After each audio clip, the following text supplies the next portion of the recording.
Welcome to the VIA podcast, the 4,000 kilometre ultra cycling challenge across Europe, where community meets competition. Here we talk about the fascinating people and their stories behind the event. I'm Ian, founder and main organiser of VIA. Today we're talking to our guest, James Benson King, aka JBK just for shortness, a VIA rider who rode Chapter 2 to a top 10 place and was first Brit to finish. I'm proud of that. So you should be. You haven't just teleported here, have you? No, I cycled 250 kilometres today from Crewe to be here. So if I fall asleep mid-podcast, that is why. It's not just because I'm that's so fascinating. That's the main reason. Okay. Yeah. And 250 kilometres, was that through snow? No, this was the fastest I've ridden in over 4 months, I think, yeah. For once, I'm not riding on snow. And it did feel very fast back on a gravel bike. On a gravel bike, on the roads? On the roads, mainly, yeah. Nice. So you were formerly known as the Viking to many people. Yeah. Some quickfire questions. Yeah. So how old are you? 33. Had to check. You're so young. So young. You know I'm almost close to 50. I heard this today. 45. I didn't know that. You look good. Well, thank you. And what's your middle name? Richard. That's my dad's name. Richard. Does anybody ever call you Dick for short? No, but my dad's DJ name was DJ Dick. DJ Dick. Yeah.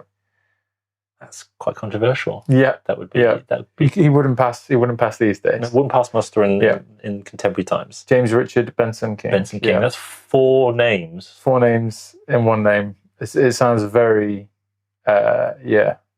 Old English. I mean, you like to be called Benson, but I refuse to call you that. That's fair enough. Yeah. And I spoke to your mum. I did actually speak to his mum, and I did say, yes, it's James. It's James. She said, yes, I don't like people calling. No, she's because she said, I chose that name. I chose James, she said to me. And I said, I quite agree. Thanks very much, Mrs. Benson King. She's lying because she called me Jamie for the first 5 years of my life. So she gave me the name, and then she just shortened it a little bit. Okay. Your favourite ultra cycling snack? Don't tell everybody it's a dry baguette, or maybe even a wet baguette. Can come on to that story. Yeah. I think you put me on to chorizo or salami. You've had some chorizo today. Yeah. And I think made by Ingeborg. And I think if I could have that to power me through a chorizo pastry, that would take the cake. But I would have to say, I think if I need like a snack might not be that I have the most regularly, it might not be like the base of my fuel, but to perk me up, it would be like a baked good from a bakery. Some of the German baked goods on VIA were like. Yeah, so I reckon, if you're forcing me to pick some like a pain au chocolat or like a croissant, like something like that, maybe a fancy one with some pistachio cream in, that would take the bacon. Well, I can't do pistachio. No, because I'm allergic to nuts. Really, I didn't know that. No, you do. I'll keep the chocolates I brought you downstairs. You brought me chocolates? Yeah. Well, not anymore. Well, somebody in their house can eat them. Bivvy or hotel? Bivvy, always. Always? Always. Yeah. Never a hotel? No, I mean, unless I make it big. I think there's a big part of me that doesn't understand. Unless you need a shower, you don't need a hotel. Okay. Do you need to shower every day or not? No. Not in a race. What's the longest you've been without showering? This is not part of the quickfire questions. 21 days in the Arctic. Yeah, you can't shower in the Arctic. 21 days. Okay, well, we'll come on to that. I was pungent.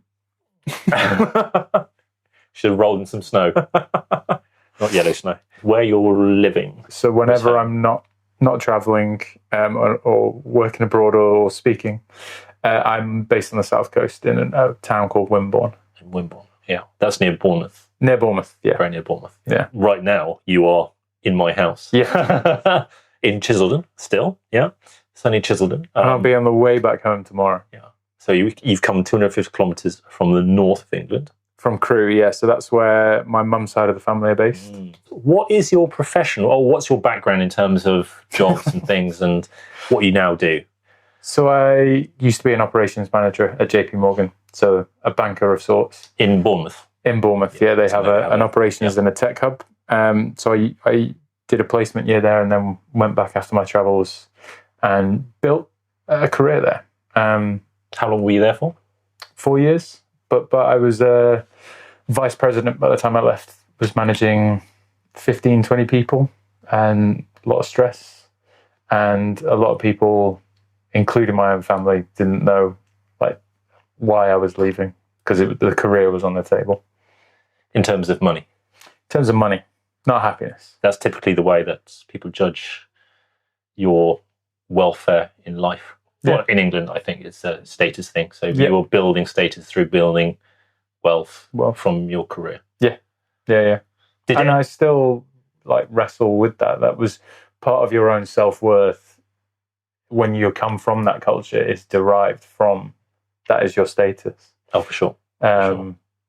But there is a part of me that is a dirtbag cycle tourer as well. So the two don't quite add up sometimes.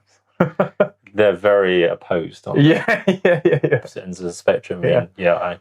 When I was a business architect and earning very good money, you have that kind of confirmation of status, don't you? Mm-hmm. The trappings that you have, the car, the money that you have to spend, the house that you live in, all these sorts of things. And when that disappears, and when I became a single dad, there's a lot that's missing, I think. That's where the real questions come in. So JPMorgan, as a vice president, how many other vice presidents were there? I mean, this always makes me... there's thousands of the company. It's just a level of... Yeah, and they mean different things in different parts of the bank as well. Yeah. So a VP where I was, you're typically managing kind of 15 plus people. So you're still on the ground, you're still doing day-to-day jobs, but you're middle management almost. Yeah. It's a title. It's a title. It's a fancy title. Yeah. I used to meet lots of directors as well, especially from the big four. Yeah. There's thousands. So many directors. I was probably the only VP that was still driving a Fiat Punto there. Because the dirtbag cycle tour was well within me, and I refused to spend money on things that I would never buy an expensive car. Did any of your colleagues or peers? My colleagues beneath me, my employees would laugh. Some of them had Mercs and stuff, but I was like, I don't need it. Yeah, that's very good. I mean, ultra cycling teaches us to go without many things, luxuries. And we live in a minimalist lifestyle. And you are an ultra cyclist. So, what is your biggest ultra cycling success? My biggest ultra cycling success was, I would say, your race last year. Yes, Via race. I think that was, at least that's the race I was most proud of at the end. And why is that? Why? What made you so proud about that achievement? Because I think it is a great achievement. I didn't know that I could even finish at the start. We had multiple conversations beforehand where I thought I was just going to be mid-pack, and I didn't think I could contend. And for me, the goal was to finish. And it was only, I think, after a few of our conversations that you kind of was like, I think you can do it a bit better than that. Okay. Yeah. Good. But I still went into the race being like, I don't know if I can finish. The longest one I'd done up to that was 700k. Southern Divide? Yeah. Why are we laughing about this? We're laughing about this because... It's the first. How did you do in the Southern Divide? I came second in the Southern Divide to a gentleman named Ian Toe. That was the first time we met, and the first time I raced against you. The day before the start, yeah. Day before the start. That's the first time we met. And I'm pretty green in ultra cycling, so I don't know many people. I don't know people's full names. I don't know their past accomplishments. I just go in and I do the thing. But you knew about me. I didn't. You didn't know about me at all? I had no idea. You didn't even know I was turning up? No, I didn't know you were turning up. Oh, okay. When being completely honest, I never told you this. When you said hello to me on the beachfront, I had no idea who you were. I've never told That's you. fine. I admit perfectly, I'm a nobody. So, but yeah, you started talking to me, and I was like, it feels like I should know this guy. And then I quickly pieced it together. But at first, I had no idea who you were. You weren't the only one. I mean, we met Gary Spicer. Yeah, he didn't know. He didn't. He was chatting to me about how there was this race called Via. It sounded amazing. Really wanted to do it, but his work wouldn't let him. Yeah. And he kind of looked at me quizzically.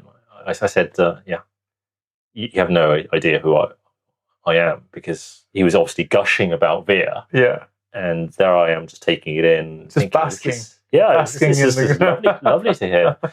He looked at me as if some light bulb had switched on in his mind, and he had kind of half recommended.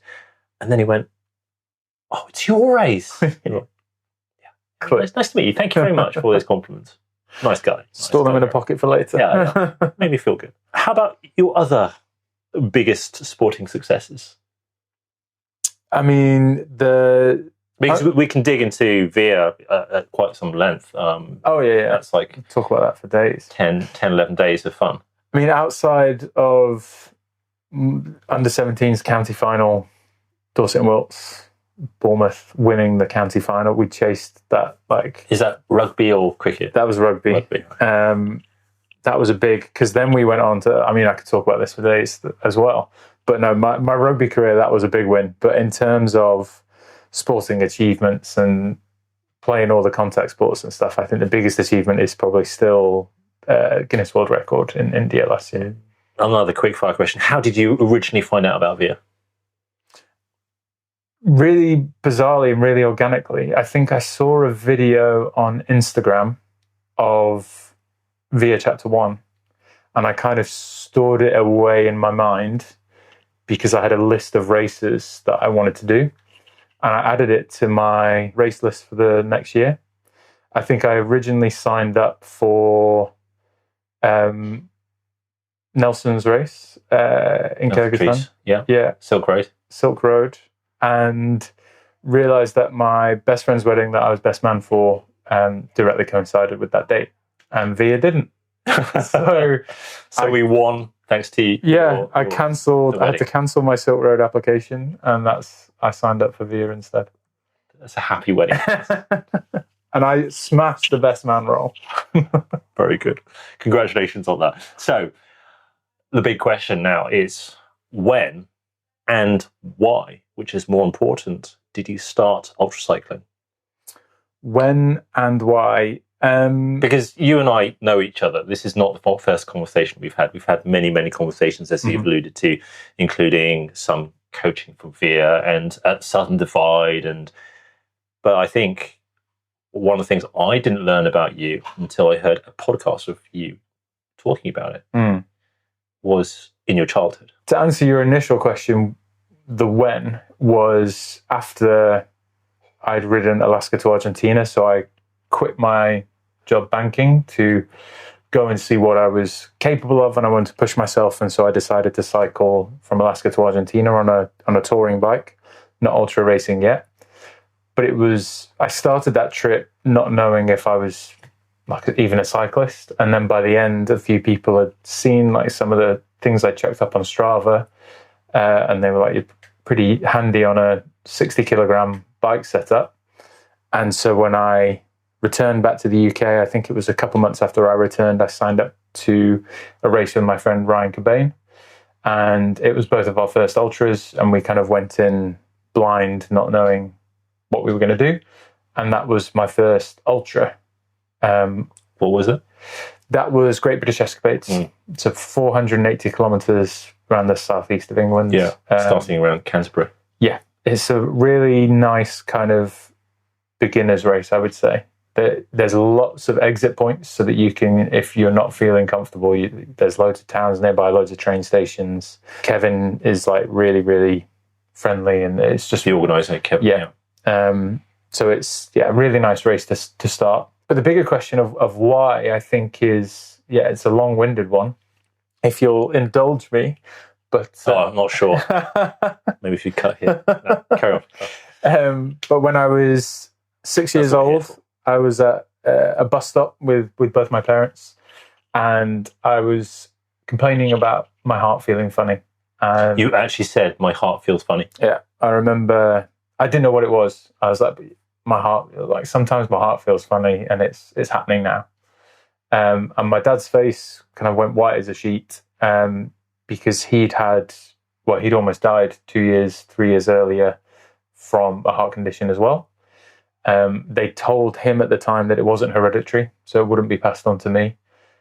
But he'd almost died from his episode, which he had an episode in the gym. His heart went into palpitations. It was up at 280 beats a minute. Wow. For, I think it was around 10 hours. And at that point, they were like 280 beats per minute for 10 hours. So, most people's resting heart rate is around 60, 70. Yeah. So we're talking 4 times that.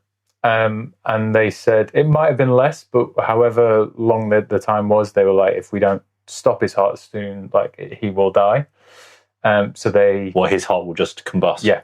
Because it's not beating so fast. Yeah. It's not meant to. That's crazy fast. So they stopped it. He was technically dead for a few minutes, but they managed to bring him back, and then he was rushed into surgery, and I believe he had a radio ablation as well. Yeah, there's an extra pathway in the heart that causes the problem, and so they go in through your aorta and freeze the problem away. And how old was he at the time? How old were you? He was 25, so I would have been 2 or 3, around there. So that's why he went white as a sheet for me. They took me to hospital. It took a while. I mean, I'm condensing the timeline, but I was diagnosed with a similar condition, although mine was in the opposite direction. So it initially didn't come up on ECGs and things, and they had no idea what the problem was. Wow. And then condensing the timeline even more, I had my first operation when I was 8 years old on my 8th birthday.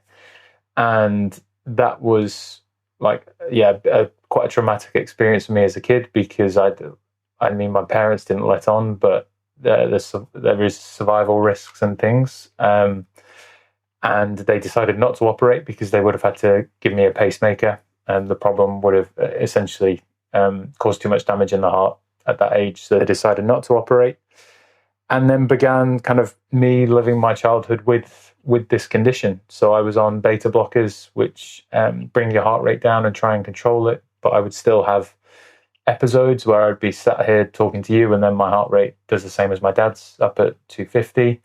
Incredibly painful and dangerous. You never know if the episodes are going to end. So how often would this happen to you? Once a month. Once a month, right? Yeah. And how long would it last? Very, very dramatically. So some could be minutes, some could be half an hour, some an hour. I mean, at the hour point is when they start thinking, okay, we need to take him to hospital. But I would say most of them were about 20 minutes. Yeah. And what would you do in that time to try to stop the biggest causer of the episodes for me was like tiredness, excited or hot.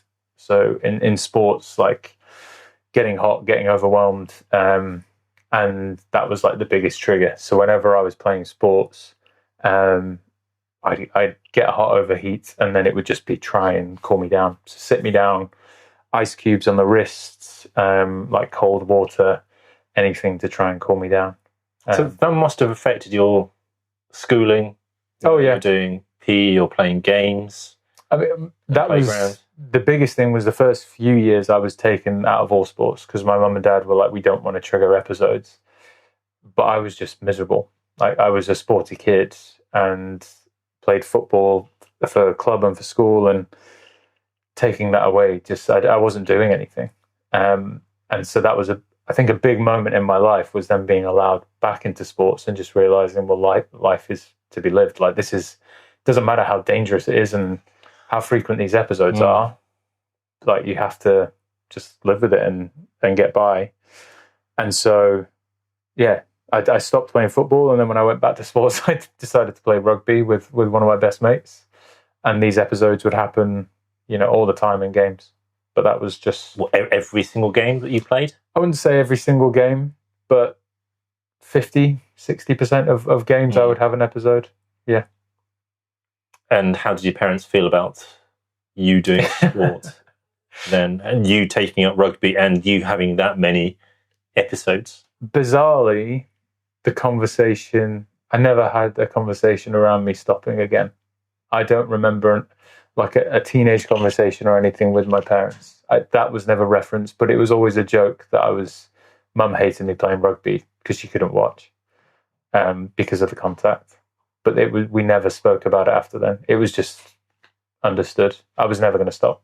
I mean, as a parent, I can kind of understand that. I can't put myself in your mum's position because, fortunately, all my daughters, or 3 of them, have no issues like this.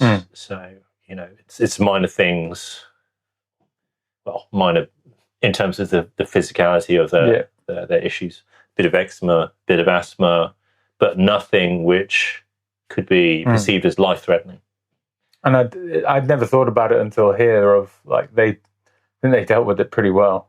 Like they could have just not let me go into sports at all. But I'd never really thought about that until right now that we never discussed it. It was a given. Like he needs to do this. That it's just life. Yeah. And I take it you somehow grew out of it and you survived because you're here. I had another operation on my 16th. It wasn't my birthday that time. It was just before. I've had 2 operations in my life on my birthday. I had my wisdom teeth out on my birthday as well. That's a good one to have. Having your wisdom teeth because it hurts your face. Loads of ice cream. But having your heart out or operation of your heart, that's I had a little bit more risque. I had that operation when I was 16. And after that, I had kind of phantom symptoms for I'd say 3 or 4 years, where I'd still feel like I was having these episodes, but it was all in my mind. And I think that was me getting used to my body. The only time I would ever feel my heart or be aware of it beating fast was in these episodes. And so I think whenever I started to push it at the gym or in rugby or in American football, any sports I was playing, I just immediately thought it was another episode, and I'd kind of get really stressed. Yeah. And so it took me up until my mid-20s, I think, to fully trust my body and know it wouldn't break down. Yeah. Know that I could push myself and it was okay. And that comes back to your question of why is once I started to trust it, that's when I started to be like, well, what can I do? And it coincided with me leaving contact sports because my body was broken. I had an arthritic shoulder at the age of 25 because my right shoulder had dislocated so many times that all the cartilage had gone away. Wow. So that was another operation I had. And once that was repaired, I was kind of like, I can't do contact sports anymore because it's affecting my health. And I was just going through cycles of being injured and playing. And I just wanted to be healthy, at least at a bare minimum for a year. And so that meant giving up contact sports. And that's when I started to cycle. And these questions would arise of like, well, what can I do? I still remember my first ride of 10 miles and being absolutely shattered because cardio was never my thing. I think, we all funnily remember our first big ride. Yeah. Not just the poodle to the shops, but a ride where you would go out with a mission to do a certain distance to get a certain place because that's all you're doing. You're not going to the shops. You're not doing a delivery. Yeah. It is just riding the bike, and we all remember that. I mean, I remember doing terrible route choices with Marlborough on some big roads and, everything hurting after not very long, like 20 minutes in like a drop bar position. Yeah. Horrible. How am I ever going to adapt to this? Yeah. But 10 miles, I think that was the first one on my old road bike. That was pretty horrible. What bike was it?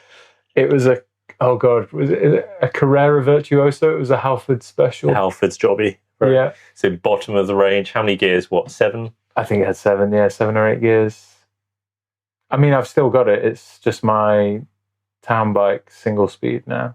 And I took all the paint off and I learned on that bike. So I took it apart completely and then rebuilt it so that I could understand how a bike worked-ish.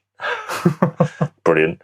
Those starter bikes, they are fantastic. I also remember my first bike, Specialized Alley, bottom of the range. Yeah. 450 quid. Bought from Malmesbury, Sora 8-speed. Terrible bike. The drivetrain needs to be when I got into it, well, I got into it pretty fast. Drivetrain needs to be replaced every, I think, month.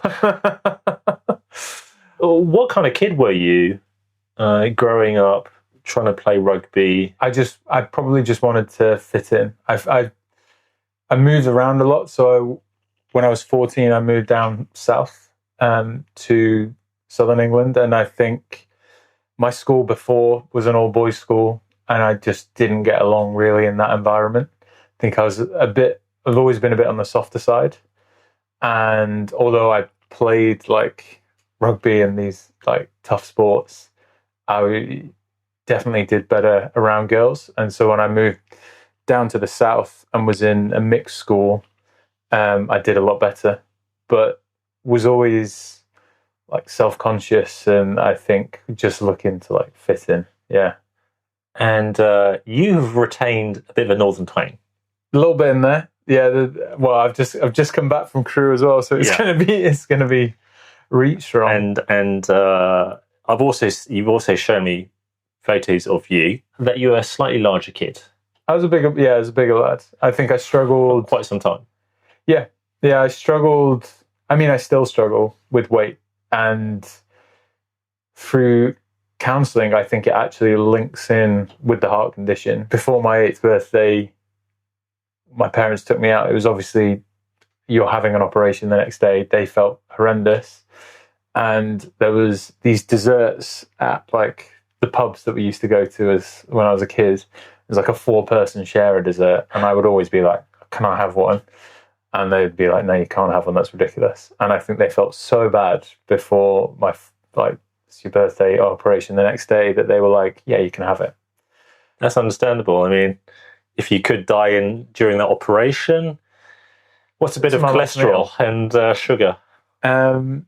So that was, I mean, we shared it, but I remember eating until I felt sick. What was it? It was like brownies, marshmallows. It was like a big sundae just filled with like 3 or 4 different desserts. Ice cream on top. Ice cream in there, like normal cream, just, everything.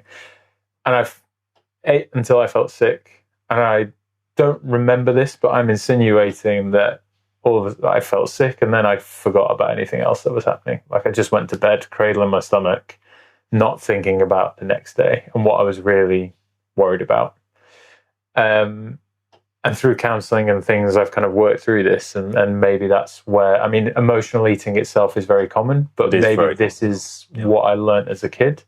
And I think therefore struggled throughout kind of childhood with that. I was always a bit husky. I was never huge, but was always a bit chubby. And then at uni, that went to like another level where I became really big, and I think that's because drinking got thrown into the mix. Yeah. And I mean, rugby also encourages you to be on the larger side. On the bigger side. It helps taking the hits and dishing them out. Yeah. But add beer to the mix and... I would go in yo-yos. So during my whole university years, I would build up in weight. And I think by my 3rd year, I was 128 kilos.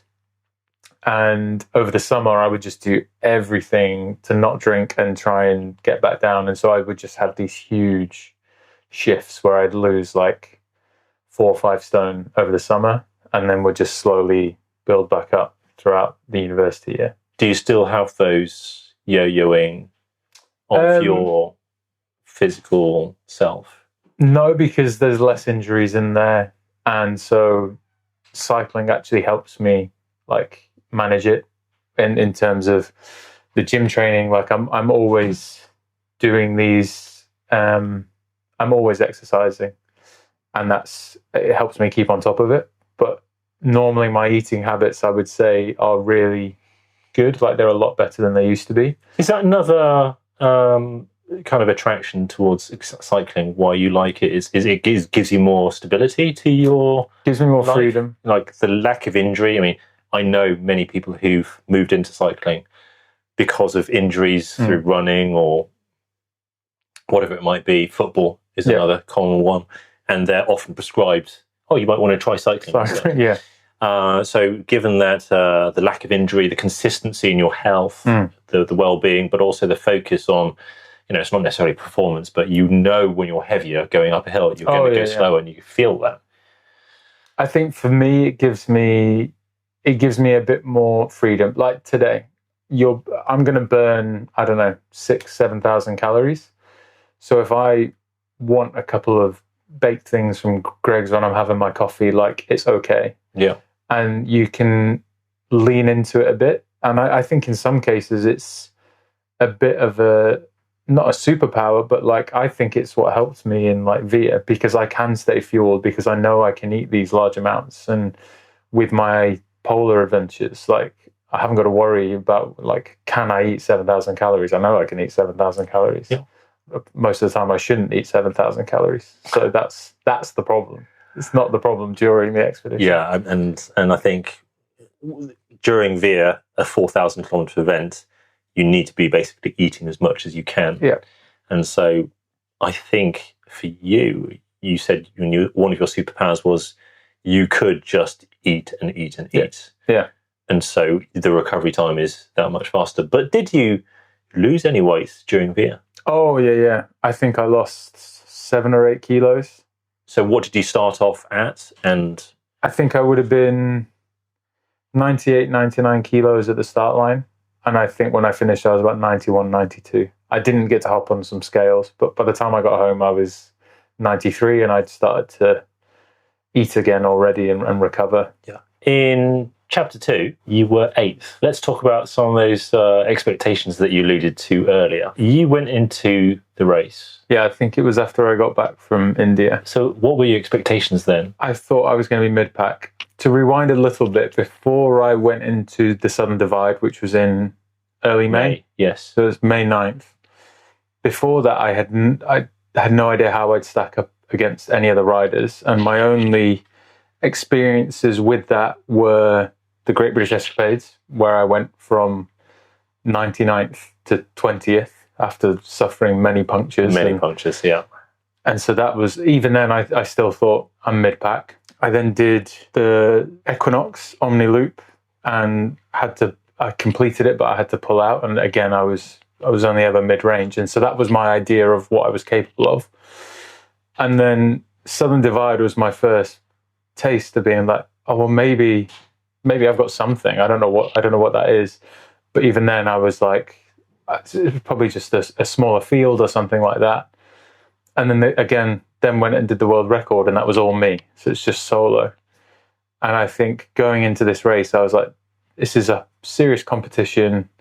You'll be middle of the table at best. At Great British Escapade, you hadn't realised just how well you'd done going from virtually last place to 20th. So having overtaken 79 other people. And then at the Southern Divide, you were second to me by 3 hours. 3.5 hours. You had and a half. I don't know. Something like that. God, I'm going to hate those words. Hey, I'm not trying to rub it in. I'm just trying to be factual here. Yeah.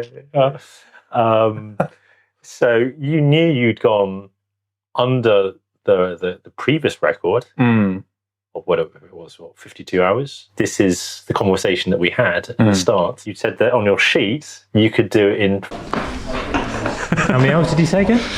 Oh, you want me to put it 70? Like, That's not what you said earlier. Was it 50? 51, 52? 52 is possible. Yeah, okay. Great ambition. Possible, like what I've written down on my Excel spreadsheet. 51.5 hours? Yeah, I can't remember the exact maths, but I'd worked out that if I could do 15k an hour moving plus 4 hours sleep, I think it was 51 hours was my aim. I mean, this is the person who I am, is I don't do enough research to actually know that that would have been an FKT. I had no idea. I had no idea either. I assumed it would just be like a normal time. And I did a similar thing at VIA as well. And I remember telling you at VIA what that time was of, I think it was 17.5k an hour average moving time, plus 4 hours a night for sleep. And it was 10 days and 18 hours. And I remember telling you at the start line and you going, okay, yeah, no, you could, yeah. If it's, and you were a bit like, I could tell that you didn't want to be like, that's not possible. But I could tell that it had surprised you a little bit. On the start line? That was the day before the start at check-in. Yeah. I think I told you and somebody else. I can't remember. Are you sure? I don't remember having this conversation. Yeah, because, if I invented it, I used it as fuel the whole race. Okay. That's another superpower is great spreadsheets. I think it's meticulous preparation. So much can be done before the race even starts, just from having those plans. And those are all like on a notes app for me to go and refer to it in the middle of the race if I want to. So all of that prep is there. Okay, so Southern Divide, yes. Equinox Omniloop before that didn't go so well. You suffered an injury. Knee problems, yeah. I looked at it and seeing this being, your first, it's not even a proper race, really. It's a thing that happens, which you can do ultra distance over 24 hours. 24 hours, yeah. And my instinct at that point, after Equinox Omniloop, was that... Say the word. When I first met you in person at Land's End, just before the Southern Divide, I thought you were just an influencer. Just an influencer. Yeah. I mean, I get that kind of impression. Somebody's got lots of followers and no results. And do you want to know the real thing I took offence to? Was the fact that you even thought I might be an influencer. That was what I really didn't like. I'm so sorry. I'm glad I was wrong, but I left a good amount of leeway for you to prove me wrong. And I listened to you. I heard you. I was very impressed by the result that you got there, which was the best part. First loser. The best part was watching the footage back afterwards, and all of these conversations, which I just thought were perfectly friendly at the time. All of a sudden, once you told me that, I had this twinge of, okay, yeah. You're asking me all these. So I have to protest there. I was only asking because I was interested, as you were one of the VIA riders there. Yeah. So I wanted to figure out what kind of person you are, because I like to know the riders. My prediction for you came true. Not for the Southern Divide necessarily, but certainly for VIA and for other riders, and then also the dynamics between other riders. I call the top three. Yeah. Whereas I don't know how many other people did. So after the Southern Divide, I think the words I used for you was, "You're the real deal." And then you went and did India. How did that go? Did that go to a spreadsheet plan? No. India was when I realised there was a lot of things I needed to improve on to support myself. And that's what I took into VIA. And I think that's why VIA was a success, was because I realised my approach to mechanicals and things before that were very lackadaisical. I didn't really put much effort into it. The issues that I had during that race that I realised, even if you're physically capable, the minute your time on the bike adds up and up over days, that's where the impact is going to be. It's not going to be from slowing down for 10 minutes because you're a bit tired, or stopping on the side of the road and having a 10-minute power nap. It's going to be when you have a brake pad issue and you can't resolve it, or your spokes start snapping. And that all of the issues in India came from myself and lack of prep. So once that had clicked, that's what I took into VIA. But India itself, the physical side of it was absolutely fine. Broke through limits that I didn't know were even there in terms of altitudes and things. The heat, I mean... Yeah, the heat. So the average... What was the highest temperature that you hit? 50, over 50 in the midday. That is just melting. And I was riding, so by 9 a.m. most days, maybe 10 a.m., it was above 45, and it would stay there until 4 p.m. So there was 6 hours every day where I wouldn't ride through them constantly, but I'd call it leapfrogging. I'd do an hour in between petrol stations. Sounds like chapter 1. Yeah, brutal, absolutely brutal. And then after that, that's when you head up into the Himalayas, and that's when the elevations start to come. For me, following you on that journey, it helped me to learn about what sort of person you are, how you prepared for things, the seriousness that you took into these events, be they a race or the India World Record. And so it just defined to me, it solidified in my mind what you could achieve. And also, given the timings of the events, it told me that it would give you such a fitness boost up to Veer, having done India, just a month before. That's a great amount of time to recover and then to just bring yourself back up to, full fitness. And so for me, it helped me to be confident in my prediction for you, which was, you said to me, maybe I can do mid-pack. And I said, top 20, easy. Top 10, stretch goal. But only if you do certain things. Yeah.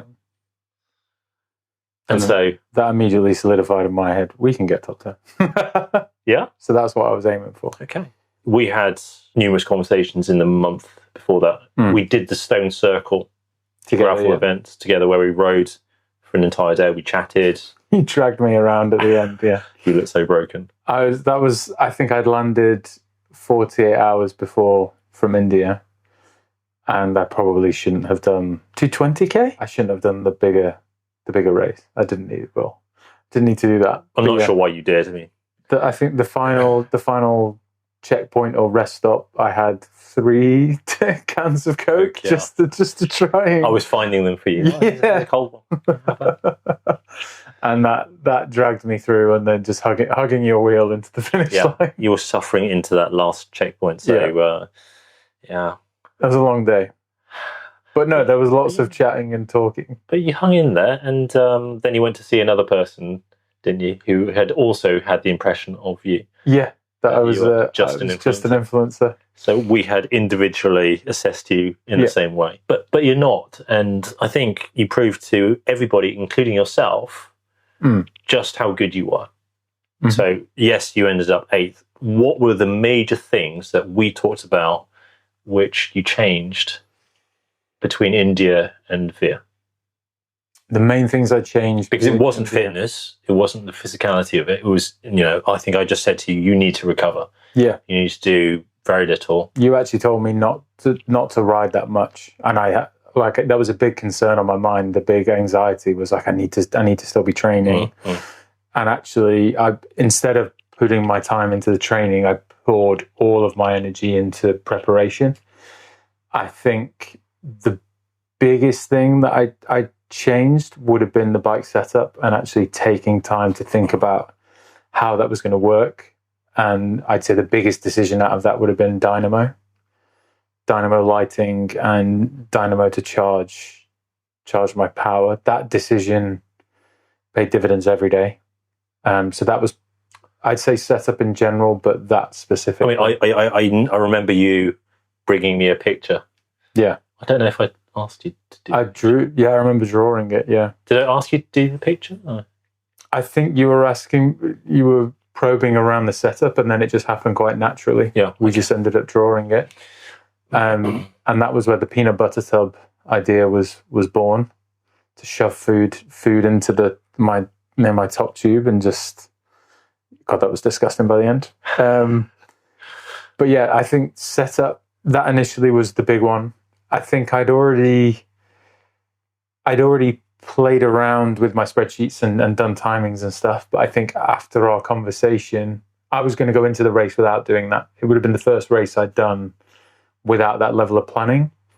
But I thought the race was too big for that. I thought you can't plan this far ahead. For sure. I mean, there's the weather, the main thing that can change the whole event. And it did for many riders in Chapter 2. But I still, and I'm a big believer in this, and it's the one thing that I took away from the race, is that if you go into it without any target, you won't hit any target. Having that time, that anchor in the race, gave me like a benchmark that I could aim for. And but by the end of the race, it was the only thing I was riding for, was I can actually make 10 days, 18 hours. I can make that. And if I didn't have that time there, I probably would have lost a few positions, I think, because I didn't know what I was riding for. I just wanted to finish in that final day. But that timing, that anchor gave me that extra drive. And I think it's super important, even though the weather can change things all over the place, is that anchor point. And so that was a big thing after our discussions that I changed before VIA, was going, actually stick to what you know best. And that is write down a plan. How often are you going to sleep each night? What do you think your average speed will be? Tally all of that up. I mean, that target time is so important. And the Dynamo, I'm sure you'll agree, gave you the flexibility. I mean, that is the whole point of the Dynamo. It's not that it's faster or it generates more electricity or that you can, power more things off it, but it's flexibility. It's a flexibility that when you have no charging possible or you need to ride through the night, it just works. Yeah. Especially the Son Dynamo, that's the only one I would run. There's Shimano, there's SP. I've heard of water ingress problems with SP especially. The Son Dynamos, I've never heard of one dying, and they last 40,000 kilometers. Yeah. In terms of just the bearings. Were you ever distracted by places, positions, or the lure of the top 10 finish? I hit 1,000k. I think I was in like 15th. And it was only when I woke up on that day that I was starting to flirt with the top 10. And then I carried on riding, and I think as I came into the first refuge, that was the first time I saw you. It was the first refuge. And I think I was 10th or 11th. And that was the first time it had properly, I mean, it was in the back of my mind, but I didn't know. And I was never racing for that. But then Refuge 2 was when I'd then been in the top 10 for like a good few days. And that was when I made the decision. I was like, I'm not going to lose this. I'm going to give this everything to maintain that. But I don't think it's not for personal. I did a lot of probing to see what I actually thought the driver was. And I think it's because of like the respect you have for those around you. Like, I don't think it was for personal gain. I was having like almost like a mini race with Philippe and Philip Hanek, who was, I think, the previous year's 2024 Race Through Poland winner. So no slouch. And who else was I racing? I think ahead of you was Yair. And I wasn't catching Yair. Sam Muscat. Yeah, Sammy and Yair were having their own race. Yeah, I think did you encounter both Yair and Sam beforehand? Yeah, in Fritzens. Yeah. I saw Yair leaving, and Sammy was just leaving as I got there. But I didn't see. Well, I saw them again on some like repeat loops, but they were too far ahead, really. So yeah, it was clear to me that it was there were some fierce fights going on. But that was it. The next day after Refuge 2 was that decision was lodged into my mind. And so that's when I started to reduce sleeping hours and break times and just being like brutal with it, just forcing myself to minimize any additional costs and times. And I was ruthless with admin and everything. So the main takeaway from our conversations was feeling like I didn't believe that you could do 10 days, 18 10 days, 18. Yeah, I remember that conversation. I don't, you see. Yeah. It was just after you just finished checking everybody in at the park. Right. I think everybody was packing up and we were about to head over to the dinner. I told somebody else with you, I can't remember. But anyway, well, it's clearly Okay, if you're clearly in here. yeah, it's bitter. Yeah. The bitterness. Well, also bitter because I finished in 10 days 19. So Yeah, you were wrong. yeah, I was wrong. But I was right. I said top 10. You were right. Top 10 if you get, I think I said something like, as long as you don't get anything majorly wrong and you overcome the smaller things, which always happen, then top 10 is within your grasp. Yeah. So hats off to you, kudos. And I think that was all in preparation. I don't actually think much changed in how I did in the race. Given that you were a top 10 finisher for chapter 2, are you coming back to chapter 3?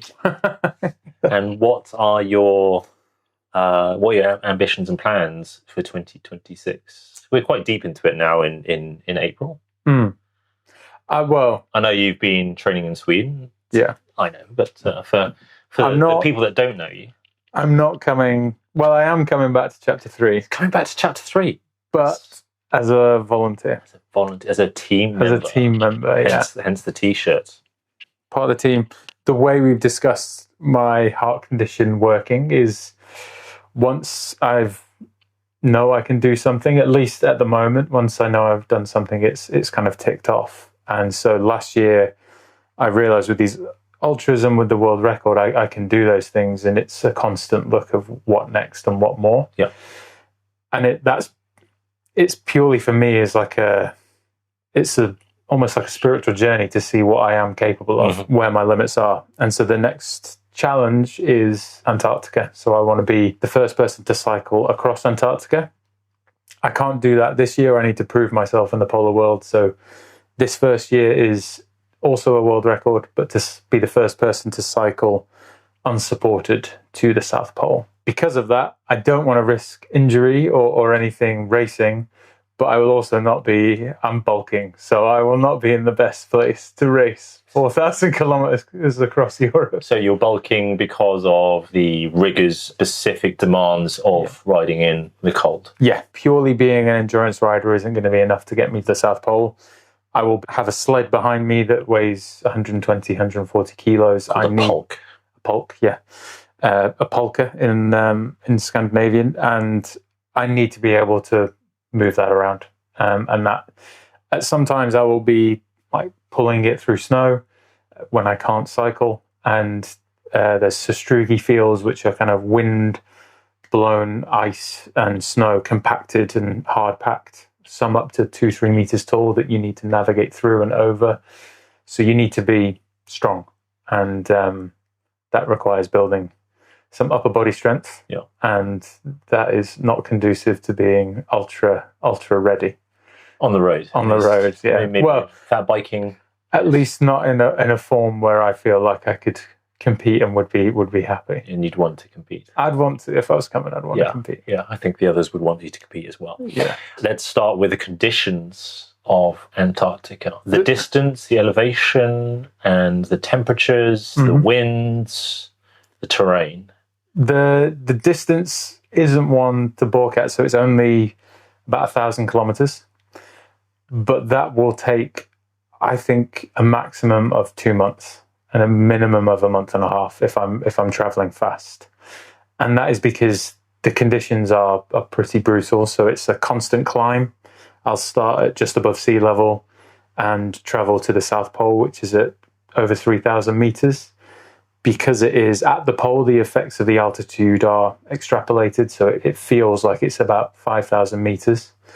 You're going across an ice shelf, which is covered with a thin 3 to 6 inch layer of snow and dry ice almost. And the average temperature will be around minus 30, not including the wind chill, which is almost a constant headwind because it starts at the pole and works outwards.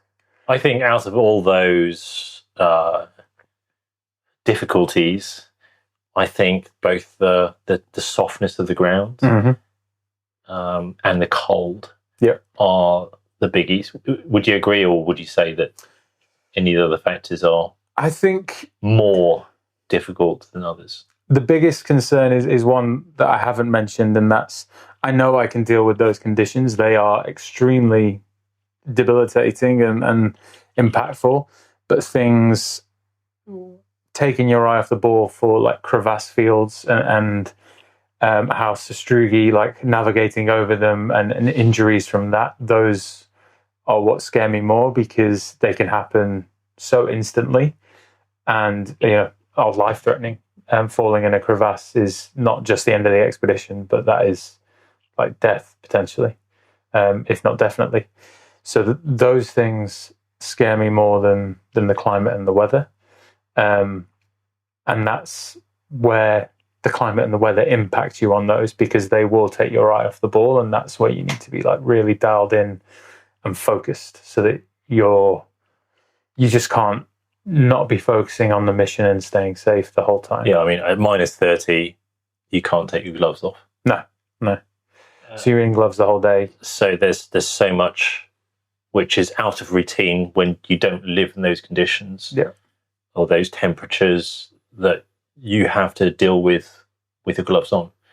Gloves on, you can't take your sunglasses or goggles off because it's 24-hour daylight, and I think it's roughly 90 seconds of exposure will cause snow blindness. So you are completely dependent on the gear you're wearing and doing every task all gillied up. You're just constantly protected. It's a harsh climate, and that's why nothing lives there.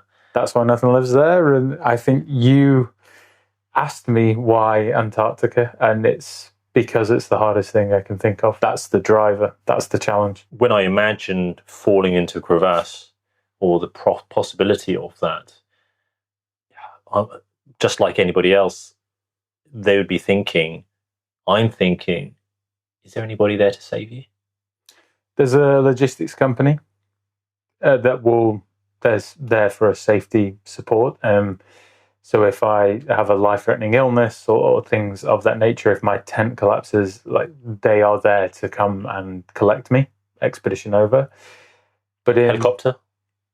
Plane. Plane? Normally a plane that they can land on the ice. But in a crevasse scenario, they can, if I have the radio on me, which I will have the satellite phone on me, if I can make that call, if it connects, if I can survive where I am for that long, then I could potentially be saved. But that's a lot of ifs. Yeah. And you'd be falling 50, 100 meters? However deep. Very deep. Some of the glaciers up to 4 kilometers deep in some places. So unless you're very, very lucky, and those you'd have to be extremely lucky. But in my eyes, if I go into a crevasse on a bike as well, I'm even a solo skier, it would be incredibly unlikely that you could be rescued from a crevasse. But a solo biker, it's like the bike, you're not even clipped in. So yeah, I think it would be unlikely, and that's why avoidance is high on my priority list. Well, yes, it would be high on mine too. And what about the psychology? I mean, you're a very, very gregarious person. I mean, you're very chatty, you talk to lots of people, you have lots of friends. What about the loneliness? It's like that snake which is eating its own tail, because every time I'm like, wow, that's really hard, that's what draws me into the challenge more. And so I'm extremely worried about the isolation and the loneliness. I think that will be, again, one of the biggest challenges of the trip. Is it a challenge that you relish, though? That you you can overcome? Yeah. Even though it's so... It's almost your anti-character. Yeah. The antithesis of who I am. Like, I get all of my energy, especially during ultras, from other people. You see the conversations that you had with Philip Hanek and meeting Sam, and your conversations with the other guys, busting into refuge too. Chatting to all the volunteers and the team. Yeah, you love all that sort of thing. This is a huge change for you. But it's not to overcome. I've realized this. I used to think it was this bravado thing of like, that's the challenge and you're overcoming it, and it's powerful.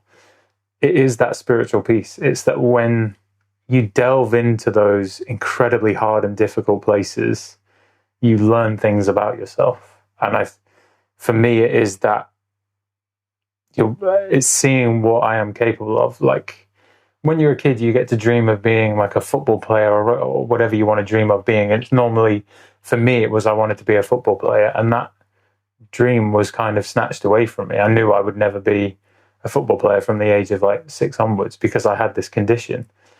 And I think that's why now it means so much to see and do these things, because you're learning maybe what I could have done.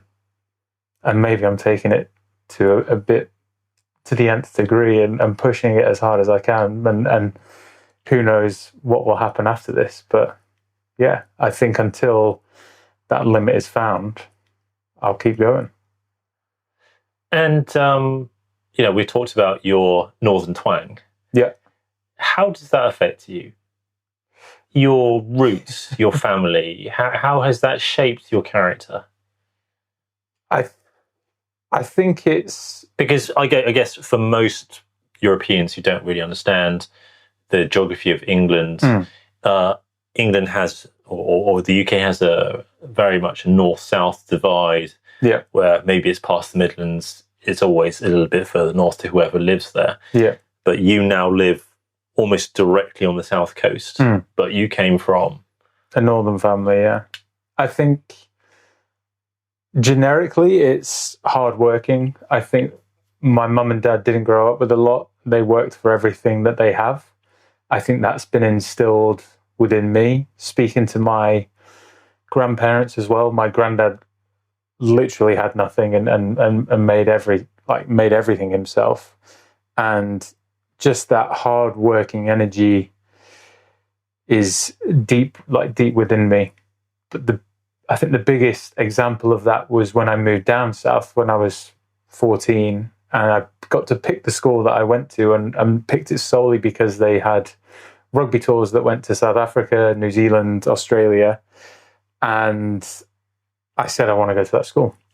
Hopefully I'll get picked on a team to go on one of these trips one day. And I did get picked in my first year at the school to play for, in 2 years' time, I'd get to go to South Africa and play for the under-18s team. I wouldn't have been a first-choice player, but I just would have been on the tour. That's all I cared about. And a letter came in the post to tell my mum and dad how much the trip was going to be.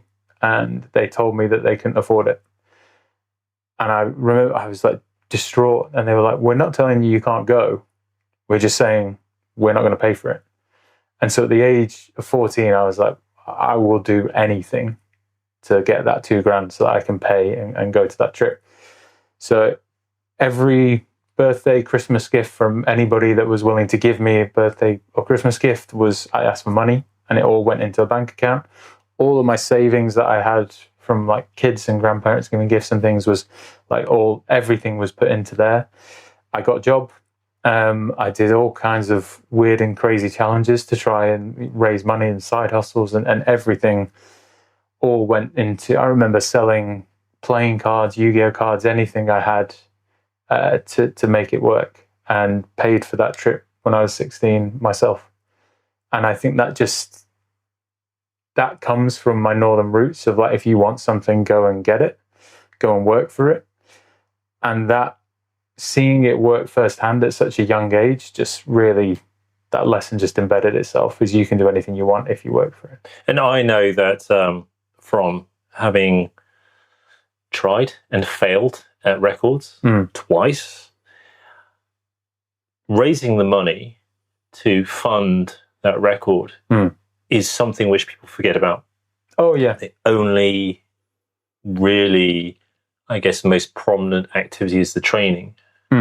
That you train hard physically, you maybe toughen yourself mentally, but I think most people miss that there is a huge amount of time and energy which needs to go into raising that funds to enable you to get where you need to get. I mean, for you, it is about flying to Antarctica. It is about having all the provisions and the equipment to get to the South Pole, and then you need to get back home.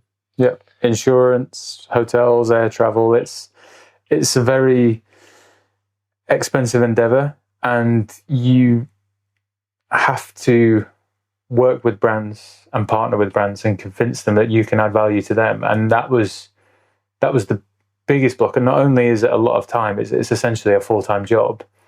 Is for me, a big part of this journey has been finding my own feet, finding my own identity, and believing that I can add value to the companies and brands that do want to work with me.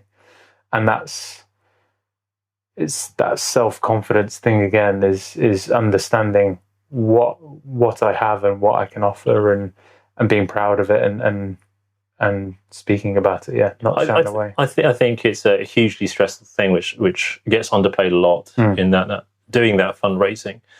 And I know how much time you have spent doing it. And then there's also the uncertainty of, can I actually make enough funds, and what if I don't? There is no 100%. You are absolutely certain that you are going to raise all the money. Yeah. So I know you add a lot of value, and that's why when you said, I can't race for you, but I'd like to join the team. And I thought, well, perfect. You are somebody who understands looking after people, caring for people, and this comes from your northern roots. Your work ethic. It's a very untransactional nature that you have in caring about people and wanting to give back to the community that you know and love. And so many people from the community know and love you. I mean, where are they going to see you? But I will be at the refuge. At the refuge, yeah. The Botten Fjellstue. Yeah. I'll be Botten. I'll be at Botten. Managing the refuge. So I think that's the first time that riders will see you. Yeah. So you won't be at the start, but you will be at the refuge. I can make the start. Yeah. And then you'll be at the finish as well at the triumphal celebration. Exactly. Which is wonderful. For the fundraising, how is that going? The fundraising is still in the early stages, so I'm working with GiveStar. I'll be an ambassador for GiveStar. The plan is to open that up to the public. So I'm looking for £20,000 from about 1,000 people, so they can sponsor a kilometre. So a £20 donation allows you to sponsor a kilometre, and I will read your name out for your kilometre every day that I finish it. And the second 20,000, I'm creating a sponsor wall on my website, and for a £500 donation, your company's logo will go up on the wall.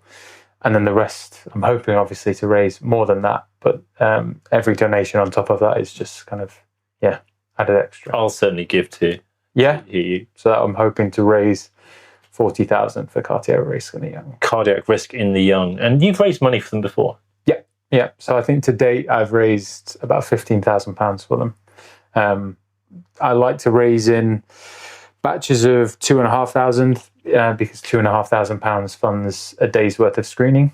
So it's quite a concrete thing that I like to pillar to. So for each £2,500 raised, they can, I think, roughly screen around 100 kids to see if they have any problems before they become problems. So your previously known name was the Viking. Yeah. But you have confessed to not having any Viking heritage that you are aware of in many generations. I mean, even though it's going back to the Middle Ages, maybe there's some Viking heritage, but not that you know of. No, even though in Scandinavia, people spoke to me in Norwegian, in Swedish, and a recent trip spoke to me in other languages as well. So I do fit in.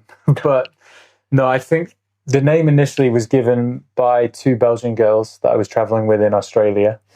And they were like, if you're going to go on this big trip and cycle across the Americas, you need like a marketed name. And they were marketers. So they called me the Viking. That was where the moniker was given to me.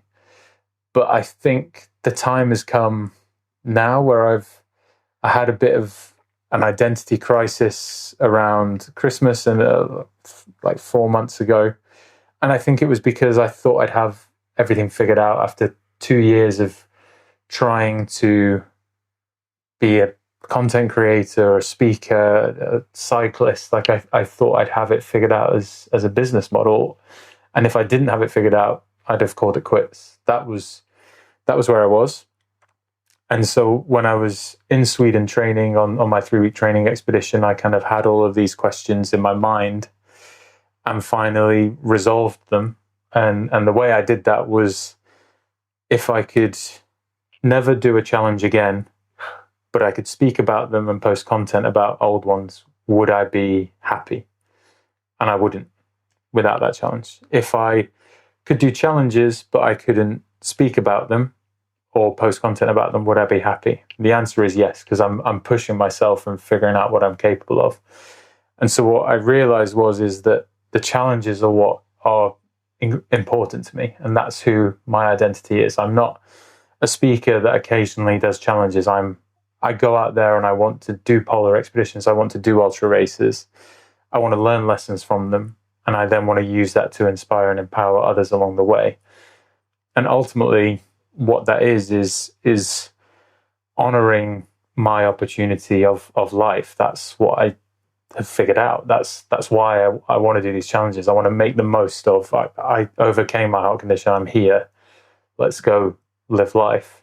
And I think once I'd resolved that identity piece and I knew who I was, this is what I do. It was incredibly scary to admit that that's what I want to do, because it's a hard career path.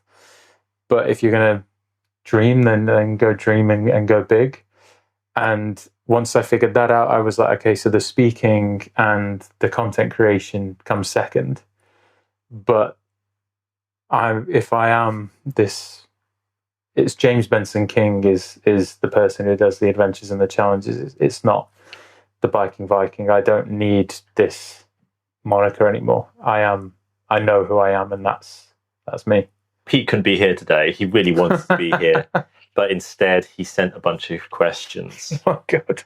And we'll take more questions from the community listening afterwards.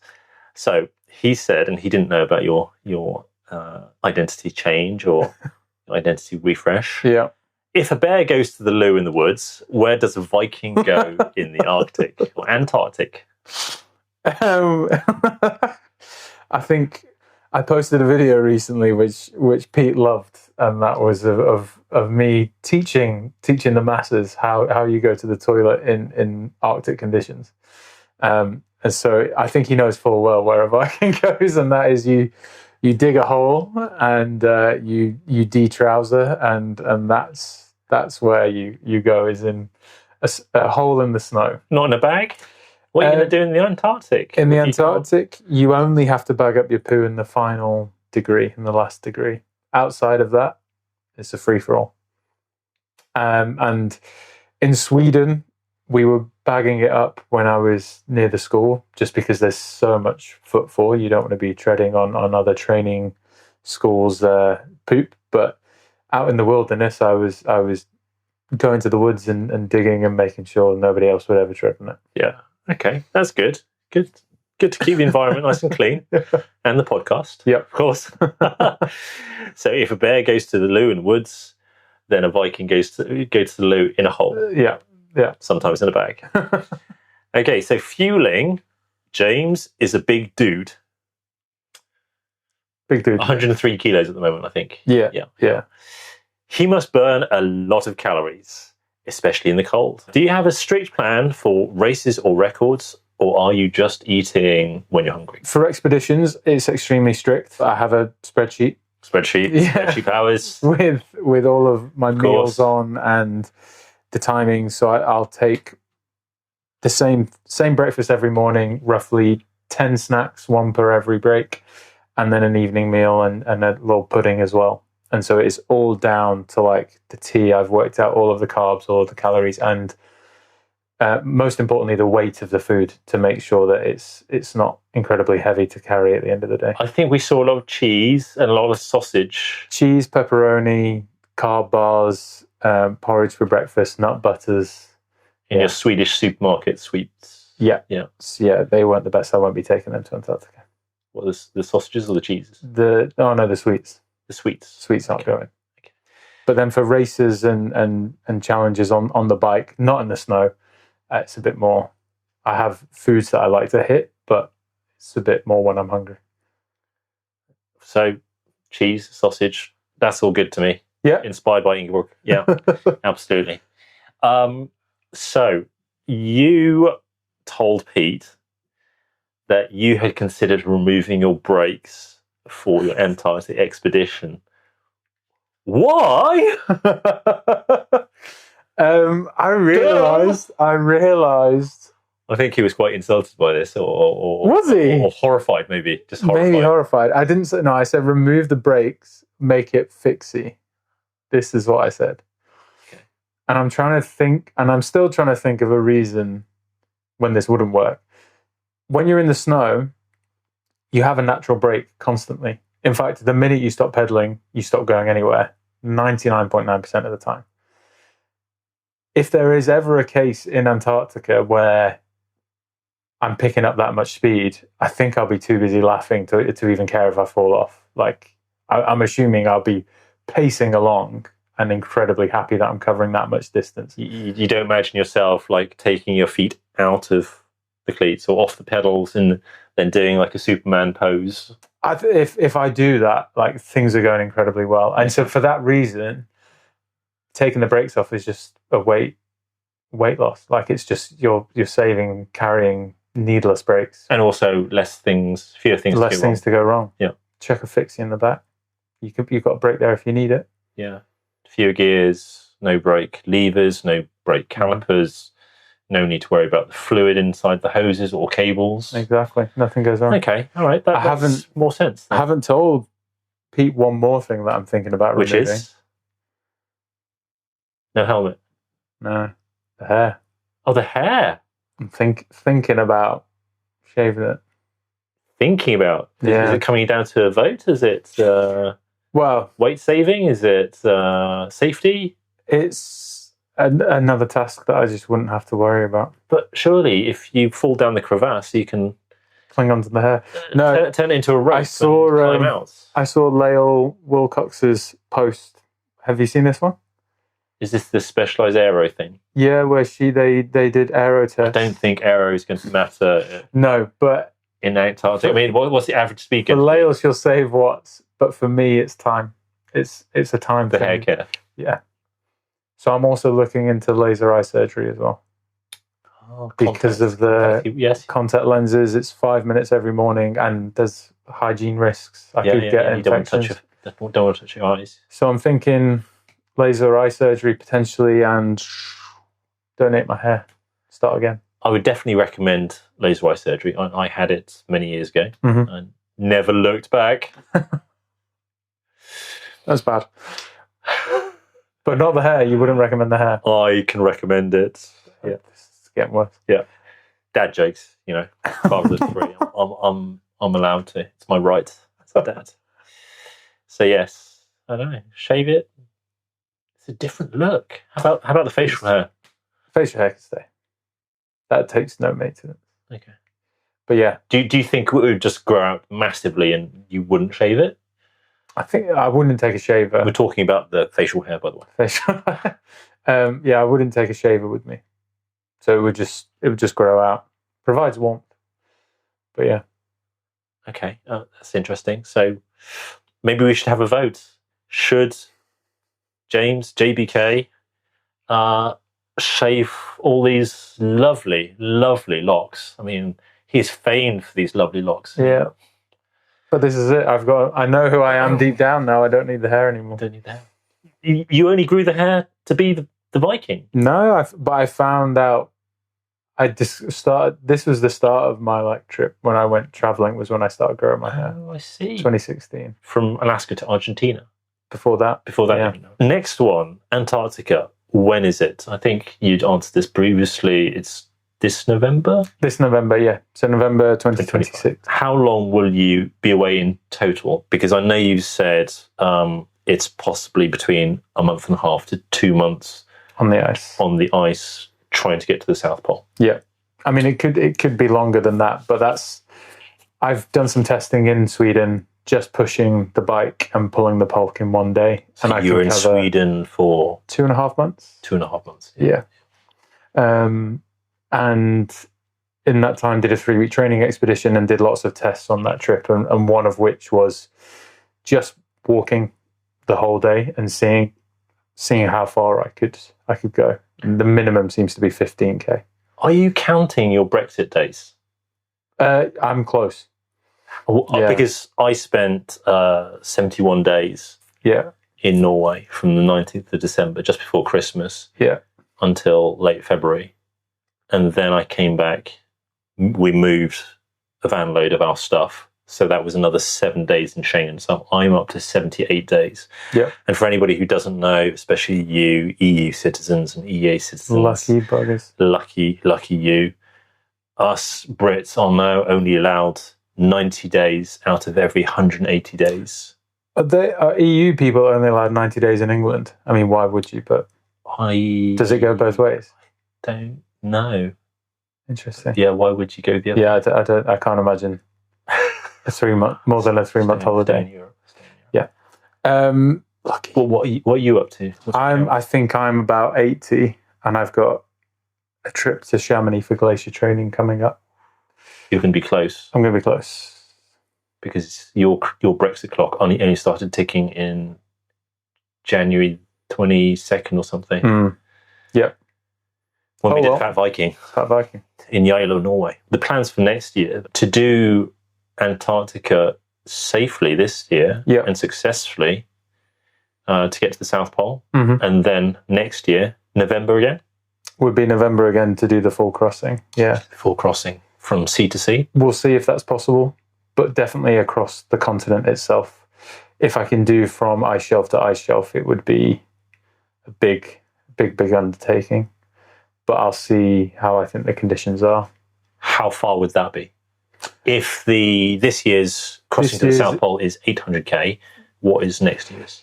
This year's is 911 kilometers to 1,000, depending on the exact way I go. Next year's would be 1,500 kilometers for the continent. I think from ice shelf to ice shelf is 2,400, so a lot bigger. Could be possible, but it would be really tough. Just purely from a provisions, like carrying that much is potentially, if you went supported and you carried less, it could be possible. But yeah, the idea is to cross the continent, and then maybe the year after that, if that is possible, would then be to look at the world. And if I'm the first person to cycle across Antarctica, could then be the first person to cycle across every continent. Well, officially. There's the big one. Yeah. And then it's up to the moon. Oh yeah, just Artemis 3. Take the bike to the seas or something, I don't know. Dark side of the moon. Off to Mars next. Brilliant. So thank you very much for joining us today and telling us all about you as a person. I hope that everybody listening has a much greater insight into who you really are. You're not just an influencer. You're not just a big guy. There's much more, which is more than skin deep. Bubbling under the surface, yeah. Much more than skin deep. It's not just good looks and long flowing hair. Very envious. I hope also people understand the undertaking that you're doing right now to just get to the Antarctic, let alone do the crossing successfully. And I'm sure everybody will join me in wishing you the best. How does anybody help to fund your crossing and also to give to charity? For the charity, the pages will be linked to on my social media, so on Instagram and YouTube. That's on the GiveStar website. And then if people do want to donate and support the expedition itself, I guess I need to set up a separate fundraiser for that as well. So I'll get setting that up. Once again, thanks for joining us. Thanks for joining the team. You'll see the riders in the Bottenfjellstua in Haukeli in Norway in July or August, depending on how fast they are. And then they'll see you at the finish. So I personally am very happy that you've joined the team as somebody who's driven, intelligent, with a lot of caring and a lot of giving. I'm sure everybody else will be very happy to see you. So thanks everybody for listening. To all our listeners, you can email us a question at info@via-race.com, whether you're a rider or a member of the public. And to help support the podcast, please like this episode and give us a follow on Spotify, Instagram, Facebook, YouTube, or visit our website, or do all of them. We're a very small team with a focus on growing the ultracycling community, the VIA community, and furthering the sport of ultracycling. So your support is greatly appreciated. Links are in the notes below. See you next time, and goodbye.